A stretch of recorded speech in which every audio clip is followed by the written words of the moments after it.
முழுக்க முழுக்க முழுக்க முழுக்க ஒரு பொறுப்பற்ற தன்மை. எங்கேயுமே நின்று எதுக்கும் பொறுப்பேற்றுக்காம என்ன பண்ணணும், ஒரு ப்ரெஸ் மீட் கொடுப்போம், மக்களோட நான் நிற்கிறேன். தலைவன்னா என்னங்க, அரசியல் தலைவனா என்ன, மக்களோட போய் நிற்கணுங்க பிரச்சனையில். நீங்கள் போய் ஓடி ஒழிஞ்சுக்கிறது என்ன, பதட்டமாகறீங்க. அப்போ நீங்கள் எப்படி நான் என்னை ஆட்சி போட்டு நான் எப்படி நடத்துகிறேன் பாருங்கிறீங்க. இந்த மாதிரி ஒரு அசம்பாவிதம் நடந்தாலே ஹேண்டில் பண்ண முடியல, நீங்கள் பதட்டத்தில் ஓடி ஒழிஞ்சுக்கிறீங்க. நாளைக்கு நீங்கள் ஆட்சி பொறுப்பில் உட்காந்தீங்கன்னா தமிழ்நாட்டில் எவ்வளோ பிரச்சனை வரும். மக்களோட உயிரை வச்சு எப்படி எல்லாரும் விளையாடுறாங்க அப்படிங்கிற நினைக்கும் போது ரொம்ப ரொம்ப வேதனையாக இருக்குது. திரும்ப திரும்ப திரும்ப திரும்ப இவங்களுக்கு பலிகடா ஆகிறது அப்பாவி மக்கள் தான். மக்களை அரசியல் படுத்துகிற வரைக்க இதுக்கு தீர்வே கிடையாது. மக்கள் தயவு செஞ்சு விழிச்சுக்கணும். நீ கொடுக்குற 100 ரூபா டிக்கெட்டு தான் அவங்களுக்கு வாழ்க்கை. நீ ஏன் அப்படி அவங்கள பார்க்க ஓடுறீங்க அப்படிங்கிறது தான் எங்களுக்கு புரியலை. உன்னோட பெத்த குழந்தை, 1 வயசு குழந்தை, 2 வயசு குழந்தை, 6 மாத குழந்தை, வயிற்றுல பிள்ளை. வயிற்றுல பிள்ளைய வச்சுட்டு யாராவது போவாங்களாங்க? உண்மையாலுமே எப்படி தான் இதை ஏற்றுக்கிறதுனே தெரியலங்க. எப்படிங்க இப்படி மக்கள் இருக்க முடியும்? வீட்டில் என்னதாங்க பண்ணுறீங்க? அப்போ என்னங்க ஒரு குடும்ப அமைப்பு, இதெல்லாம் ஒன்றுமே இல்லையாங்க? இப்போ நாங்களாம் வெளியில் போகிறோம் அப்படின்னா ஒரு கூட்டமாக இருக்கிறதுல போகக்கூடாது. எங்கள் வீட்டிலலாம் எங்கள் அப்பாலாம் கோவிலுக்கே போட மாட்டாங்க. கூட்டமாக இருக்கிறதுல இன்றைக்கி கோவிலுக்கு போக வேணாம்.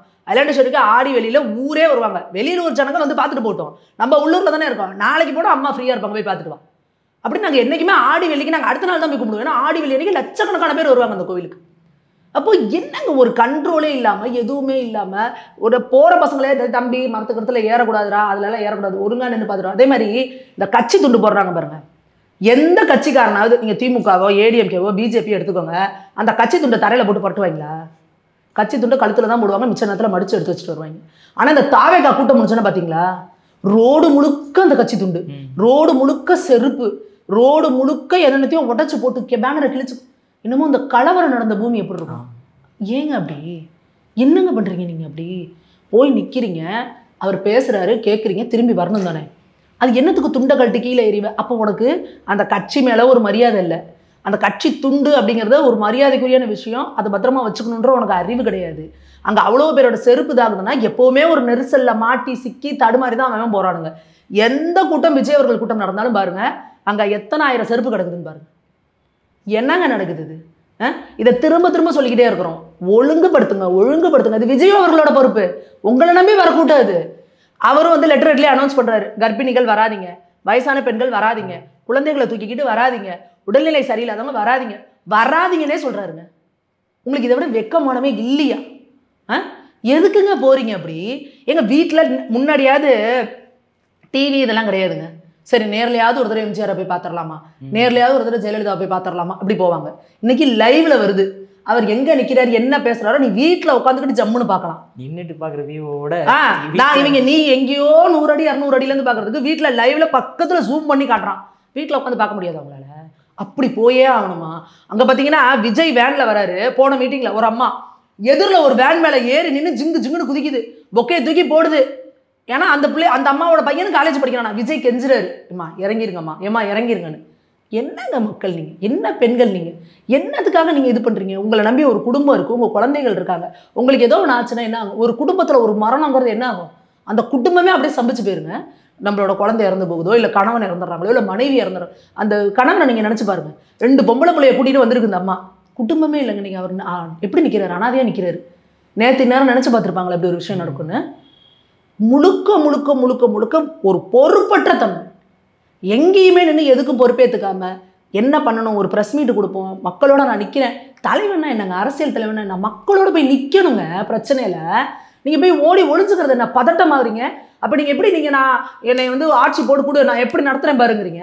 இந்த மாதிரி ஒரு அசம்பாவிதம் நடந்தாலே ஹேண்டில் பண்ண முடியல, நீங்கள் பதட்டத்தில் ஓடி ஒழிஞ்சுக்கிறீங்க. நாளைக்கு நீங்கள் ஆட்சி பொறுப்பில் உட்காந்தீங்கன்னா தமிழ்நாட்டில் எவ்வளோ பிரச்சனை வரும்? எவ்வளோங்க பிரச்சனை வரும்? என்னென்ன ஃபேஸ் பண்ணணும்? இப்படி ஓடி ஒழிஞ்சுப்பீங்களா? இங்கே இப்போ உட்காந்துப்பீங்களா? என்ன அர்த்தம் இது? எங்களுக்கு ஒன்றுமே புரியல. இது எப்படி விஜய் இதை இன்னைக்கு விஜய் கட்சிக்கு எப்படி போய் நிற்க போகிறீங்க நீங்கள் அப்படின்றத நீங்கள் தான், மக்கள் தான் முடிவு பண்ணணும். இது உண்மையாலுமே ஒரு எப்படி சொல்கிறது, ரொம்ப வார்த்தைகளே கிடையாது. அவ்வளோ ஒரு வேதனையான சம்பவம். இதுக்கு ஒரு என்ன சொல்கிறது, இப்படி உயிர் இது அனாவசியமாக ஜஸ்ட் லைக் தட் ஏதோ ஒரு பெரிய விஷயத்துக்காக போனாங்க, அதை தவிர்க்க முடியாத காரணங்கிறாம காலையில் 3 மணிலேருந்து போய் உட்காந்துருக்காங்க, மத்தியானம் 1 மணிலேருந்து உட்காந்துருக்காங்க, சாயந்தரம் 8 மணிக்கு வராரு. வெளியிலையும் போக முடியல, தண்ணி இல்லை, சாப்பாடு இல்லை. உனக்கு தலையெழுத்தா? எதுக்கு நீ போய் அப்படி உட்காந்துருக்க? சோறு இல்லாமல், தண்ணி இல்லாமல், அந்த வெயிலில் மரப்பும் கிடையாது, ஓப்பனாக இருக்குது.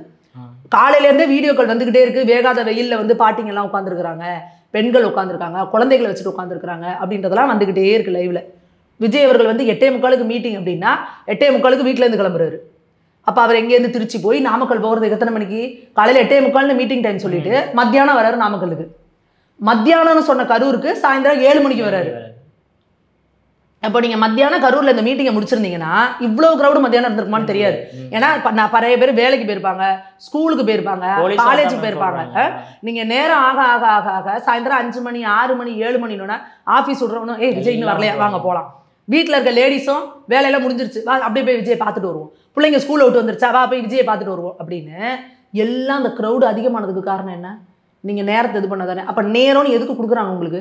அப்போ எப்படி நீங்கள் எல்லா சைடும் யோசிக்கணும்ல. அப்போ நீங்கள் என்ன நினைக்கிறீங்க? நேரம் ஆகாத க்ரௌடு வரட்டும், நம்ம இன்னும் ஷோ காட்டுவோம் அப்படின்னு நினைக்கிறீங்களா? சொன்னது கூட அதுதான் மேம் சொன்னார். நான் ஏன் சனிக்கிழமை வச்சேன் அப்படின்னா எல்லாத்துக்கும் லீவ் இருக்குது, எல்லாத்தையும் மீட் பண்ணலாம் அப்படின்ட்டு. லீவ் யாருக்கு இருக்கும் சனிக்கிழமையில? ஸ்கூல் படிக்கிற பசங்களுக்கு. ஸ்கூல் பசங்களையும் காலேஜ் பசங்களையும் வச்சுக்கிட்டு அவங்க ஸ்கூலை விட்டு வந்தோன்னா அவங்கள கொண்டு வந்து உட்காந்து பார்க்குறது உங்களுக்கு தேவையாது. நீங்கள் வந்து ஒரு அரசியல் தலைவராக நீங்கள் சரி சனிக்கிழமை பாருங்கள், ஞாயிற்றுக்கிழமை பாருங்கள், அது உங்கள் பிளானு. நீங்கள் வந்து ஒர்க் ஃப்ரம் ஹோம் பாலிடிக்ஸ் மாதிரி இப்போ வீக்கெண்ட் பாலிடிக்ஸ் பண்ணிட்டு இருக்கிறீங்க. ஆனால் அந்த வர்ற பசங்களுக்கு நம்ம பொறுப்பு அப்படிங்கிற ஒரு சின்ன தார்மீக கடமையை கூட நீங்கள் ஏற்றுக்க முடியலன்னா நீங்கள் என்ன தலைவன் அதை தான் நாங்கள் கேட்குறோம். நின்று ப்ரெஸ் மீட் கொடுக்க முடியல, உங்களால் அந்த வருத்தத்தை தெரிவிக்க முடியல, போய் அவங்கள ஃபேஸ் பண்ண முடியல, இந்நேரம் அங்கே போய் நின்றுக்கணும். அவங்களோட உங்கள் கூட்டத்துக்கு வந்து உயிரிழந்திருக்காங்கங்க. இதே வந்து வேறு எதுக்குன்னா என்ன பண்ணுவீங்க? என்ன பண்ணுவீங்க நீங்கள் ஆட்சிக்கு வந்ததுக்கப்புறம்? இன்றைக்கி இப்போ எவ்வளோ பெரிய கொரோனா வந்துச்சு, திடீர்னு அங்கே கஜா புயல் வருது, வர்தா புயல் வந்தது, எவ்வளோ பெரிய இடர்பாடுகள் வரும், சுனாமி வந்தது. அப்படி எங்கே போய் ஓடி ஒழிஞ்சுப்பீங்க? நின்று ஃபேஸ் பண்ணணுங்க. அதுக்கான இது இல்லாமல் இவ்வளோ பதட்டப்படுறாரு. அவரோட குரல்லே தெரியுது. அந்த ஒரு சிறுமியை காணோன்னு அனௌன்ஸ் பண்ணும்போதே இவர் காதுக்கு செய்தி வந்துருச்சு போல இருக்கு. அதை சொல்லும் போதே பதட்டப்படுறாரு, பதட்டமாக பேசுகிறாரு, பதட்டமாக இறங்கி ஓடுறாரு. அதுக்கப்புறம் எங்கேயுமே நிற்கல, ப்ரெஸ்ஸை பார்க்கல. ப்ரெஸ்ஸில் கேட்குறாங்க, சார் என்ன சார் ப்ரெஸ்ஸை பார்த்து பயப்படுறீங்களான்னு கேட்குறாங்க. அதுக்கு கூட பதில் சொல்ல இறங்கி ஓடுறாரு.